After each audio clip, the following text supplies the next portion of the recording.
or else we'll have gridlock and checkmate constantly. We have to explore the realms of cooperating. We have to explore the realms of negotiating. We have to explore the realms of listening. We have to explore the realms of appreciating. We have to explore the realms of valuing and respecting all over again. These are all is a whole range of possibilities and opportunities. And as Guyanese, I believe we can do it, but we have got to change and recognize. I'm not too sure whether we'll get this opportunity again. This is a powerful opportunity we have. You know, this transcendent God has a purpose for this nation, and therefore everyone now is given an opportunity to see the purpose of God for this nation be fulfilled.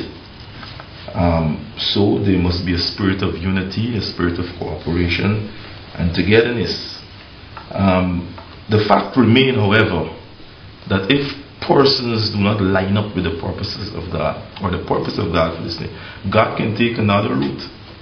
And it is so important, because at the end of the day, the will of God will prevail. I don't care who you are.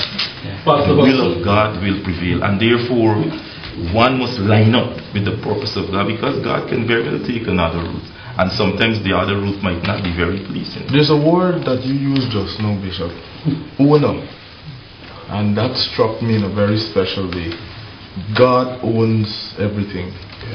God, He is the owner of Guyana. Let it be lucidly clear today that there is no politician owns this country. And I believe in a very sovereign way, the Lord ensured this time around that there's a very good understanding that nobody owns this country. And He's placed us in a position that we have to work together. And I liked what Jeremiah 18 verse 6, the latter part says. Let me just read the entire of verse 6. It says, O house of Israel, can I not do with you as the potter does, declares the Lord? Like clay in the hand of the potter, so are you in my hand, O house of Israel. You know, and speaking to the whole fact that we are in His hand. We are in His hands. Yes. Thank you very much. We are in His hand. I heard you recently, and you touched me by making 3 significant points. I heard you speaking on a similar subject matter, and you spoke about how God is capable of holding things together.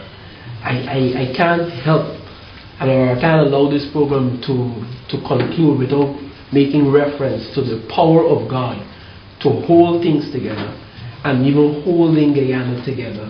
But above holding things together is a power, is infinite power to do whatever He desires, whatever He wills.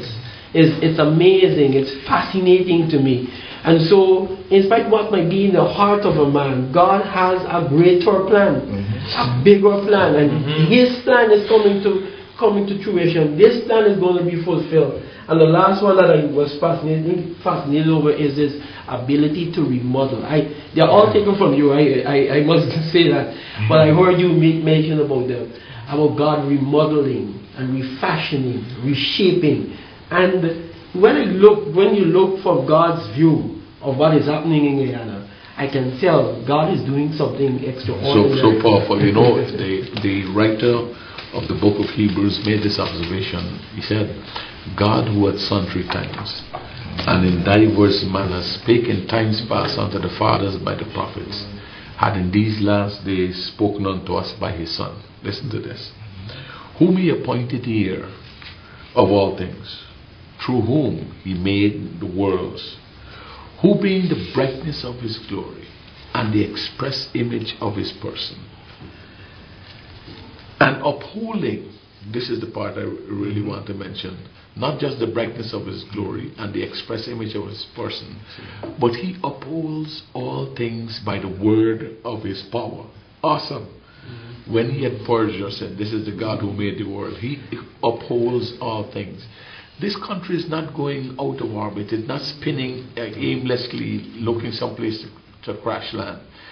It is time for us as humans, those of us who live here, to now cooperate with the Creator. You know, all the time we sing in these songs of working together. Look at our motto: one people, one nation, one destiny.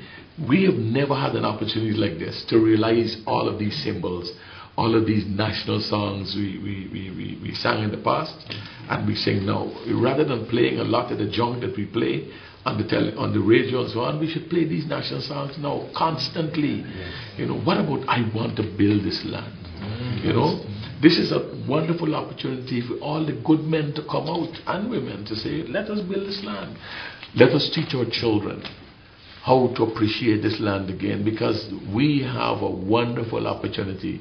And it's not like the old days where, you know, I control this part of the yard and you dare not come. This is our land. And you know, Pastor, as you were making your opening remarks, and one of the things you said is God is fashioning something brand new. I remember you talk about national songs. I think it's the third stanza for Hymn for Guyana's Children. It says, but not in vain we'll strive to build a new Guyana, great and free, a land of glory and of hope, a land of love and unity. So if we want to achieve anything for Guyana as we work together, we have to be willing to stay in the crucible of God. We have to be willing to stay on that wheel, to stay in that melting pot, that God will be able to remake us. Someone said the finest steel must go through the hottest fire. And so we have to be willing to stay the course, to really make that motto of ours as a nation, of one people with one destiny. Significant, Brother Paul, is the whole idea of making that choice. Because as again I remember, it was observed that while the clay does not have choice and will not jump off, we have a choice. Humans. Humans do have a choice.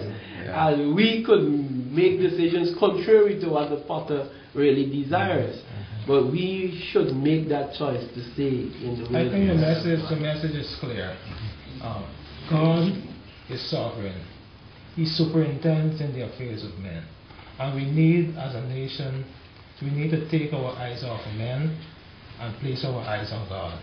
He's in control of everything. God is never caught off guard. He knows the future of Guyana. And if we should only plug into His plan for our nation, I think we will be able to benefit as a nation. We'll be able to work together. But if we become sensational and we continue to look to men and we do things under the sun as we see it in our limited understanding, well, then we will contribute to the destruction of our nation. So God in Himself is setting up His cabinet. God wants workers that will help people to move their eyes from under the sun and start looking at it from His perspective as seemed fit to Him. This nation really needs God and God's wisdom and counsel. So we're asking you, change your view. Look from above through the eyes of God and see Guyana, beautiful Guyana, fulfill its God's given purpose. It's a powerful appeal. It's an appeal to all of us that we discover that there is something new around. It's for us to appreciate. It cannot be business as usual. Albert Einstein said, you cannot solve a problem with the same thinking that created it. You cannot solve a problem with the same thinking that created it. And so therefore, it is really, the onus is upon us as humans and as Guyanese to take advantage of what the opportunity, this tremendous opportunity God has given to us at this point in time, and work together. You know, it's against this backdrop that the whole concept of forgiveness is so important. I think the time has come for persons to relent from the contest and the shaping up to fight and actually come together now to work. Forget about the past, forgive one another, you know, shake hands, smile with one another. And it must not be superficial, it must come from the heart. And I believe once that begins to happen, where people actually start to see one another as one, you know, I think we will actually see the kind of change that we're advocating. You know what I find fascinating is that this same Potter factored in forgiveness. Somehow he knew and anticipated that there would be failure, and so he provided the grace necessary to forgive. And now if the man who controls everything and looks at it from above the sun could do that, he expects us under the sun to also factor in forgiveness. Life and death are in the power of the tongue. Now, we have to become so responsible with this new creation, this new vessel. We can mar it. As humans, we can smash this whole brand new vessel. We can do that to our own detriment. We can do it. We can fool around with it to our own detriment. We can speak ill of it to our own detriment. We can become involved in describing each other using pejorative terms and words to describe each other. You know, if you've been accustomed doing that kind of thing to our own detriment. We can rush to show our power and our force to our own detriment. Or we can negotiate. We can decide, I'm going to hear you. We can listen. We can become involved in critical thinking. These are positive options that we have. We can engage our neighbors, the men and women, our countrymen, and we can say right across the length and breadth of this nation, let us cooperate. Let us build this land. Let us take advantage of the tremendous opportunity given to us by the Creator. And let us allow this vessel that He has built. Let us allow this vessel. We'll take it off of the wheel, put it in fire, and have it refined and purified. And Guyana and the people around us will see the glory and say, God bless Guyana. We'll see you next week. At First Assembly for any of our regular weekly services. Remember, you can write to us to our Choices Post Office Box 10645 Georgetown, or email us at faogw@solutions2000.net. I'm Celicia on behalf of the SEP reminding you that your whole life is the sum of your choices.